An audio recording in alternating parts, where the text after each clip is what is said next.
नमस्कार। आप देख रहे हैं एबीपी स्पोर्ट्स लाइव और एबीपी लाइव। मेरा नाम है अनुपम मिश्रा और ऑस्ट्रेलियन ओपन बस बहुत जल्द शुरू होने वाला है और हमारी एक्साइटमेंट्स भी अब साल के पहले ग्रैंड स्लैम के लिए एकदम ऑन द पीक है। So here we are having Somdev Devvarman with us for talking about Australian Open and everything to the perspectives. Som, how are you? Hi, Anubhav. I'm doing well. Thank you. Yes, you're right. Exciting times indeed for tennis. Can't wait for the action either. So, the very first question related to Sumit Nagal. Again, we saw how he performed last year when we saw him at Australian Open and everything, how he came up and the stories behind to that. How do you see uh, 2025 for Sumit Nagal and Australian Open? Well, 2025, I mean, first of all, you have to congratulate him on a stellar performance in 24. Hmm. Few ups and downs, but ultimately he ended the year in the top 100. I think that's a great performance for someone like him who's never done that before. Hmm. And apart from that as well, he played the main draw of all four Grand Slams. Now, for him, it's all about taking the next step. Right now, I think he's geared himself. He's put himself in a position to do that. Obviously, this tournament it's going to be hard. He's up against a very tough player from Czechia, Thomas Mahat. Hmm. I mean, Mahat, while Sumit has had the season of his career, so has Mahat. Mahat played, fantastic season last year, beat people like Alcaraz. I mean, won a gold medal at the Olympics in mixed doubles. So, and he's a top player. He's capable of beating anybody on his day. So it's going to be a very tough match. I would give the edge to Mahat, but it's Grand Slam tennis, 3 out of 5 sets. At the end of the day, anything can happen. But Sumit's got a tough one ahead of him. As you said, so that draw is not easy for Sumit. Again, when a player sees that draw, when a player studies about the opponents and everything, what would have been the mindset of Sumit, right? You said we saw how 2024 has been for Sumit, but again, when starting a new year with again new mindset and new goals, that after seeing those draws, those opponent players, does that give some pressure? I mean, there's always going to be pressure just because you want to win. Hmm. Every player out there is, there because they want to win. Everyone believes they've put in the work. Everyone needs to improve because tennis is always evolving. So there's always going to be added pressure. Now, if you take that fact and you add to it that Indian players, there's always going to be a little bit more pressure on them because of so many more eyeballs on them, so many more expectations. But again, I think Sumit has done really well to handle all of that in his career so far. He's managed his expectations really nicely, and now it's time for him to perform. So whether there's pressure or whether there's not, first of all, it's a privilege if there is any pressure. And the best players ultimately perform the best when the pressure is, on them.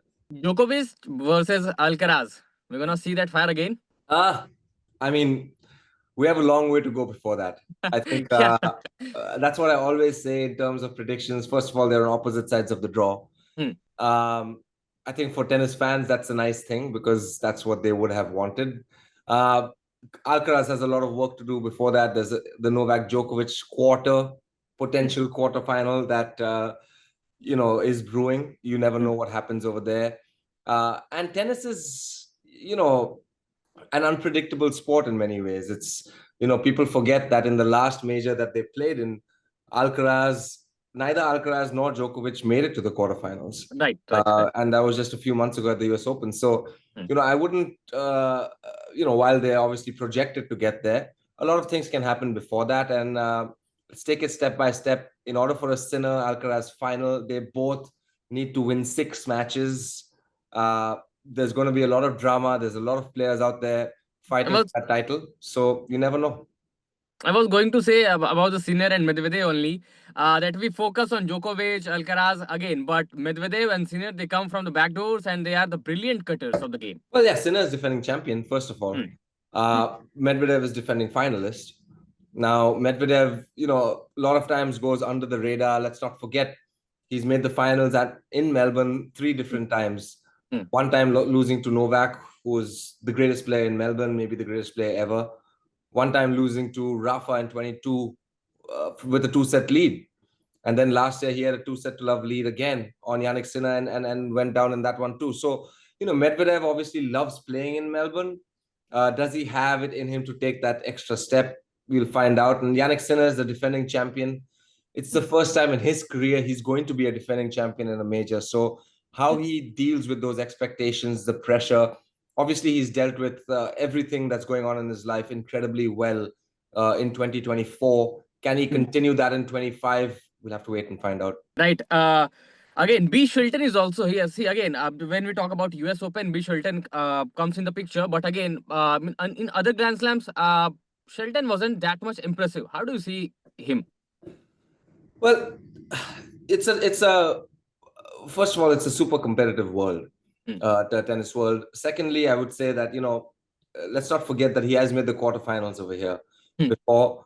With the quick conditions, with the heat up, if his serve starts to, catch a little bit of, starts to get a little bit of rhythm on his serve, then I do feel that Ben Shelton will be a force to be reckoned with. Not a lot of players enjoy playing against players like him because he takes the racket out of your hand in a sense, has the ability to hold serve, whenever there's a lot of pressure. And so, it's just one of those things. If Ben Shelton is hot, I think nobody wants to play against him. And he has that kind of upside. He has that kind of fear that he can, radiate amongst his opponents. So I would never write someone like him off. Right. We saw many retirements in past few years. Many legends Many legends of the game retiring. Will this be the last for Djokovic? I think it's a tough question to answer because the way he's currently going, I don't think he's showing that many signs of this being his last season. I think it's going to be this one or the next. But it all really, matters on how his body's holding up. Let's not forget about his knee injury. Right. And if Djokovic is healthy, then he's going to be competing at slams. And if he's competing at slams, he's going to keep going. Last question. So about Sabalenka. Is she favorite to win? Yeah, I mean, I would say Arina Sabalenka is definitely among the top favorites to win. She's a two-time defending champion, don't forget. Right. So she loves playing in Melbourne Park. Tough cookie to beat over here. She's got, a formidable sort of fours on the other side. There's Swiatek, who's playing really well. There's Coco Gauff, who's really picked her game up, especially in the last few months. So it won't be easy pickings by any means, but right off the bat, you would expect Arina Sabalenka to be one of the favorites for sure. Thank you so much, Som. Thank you so much.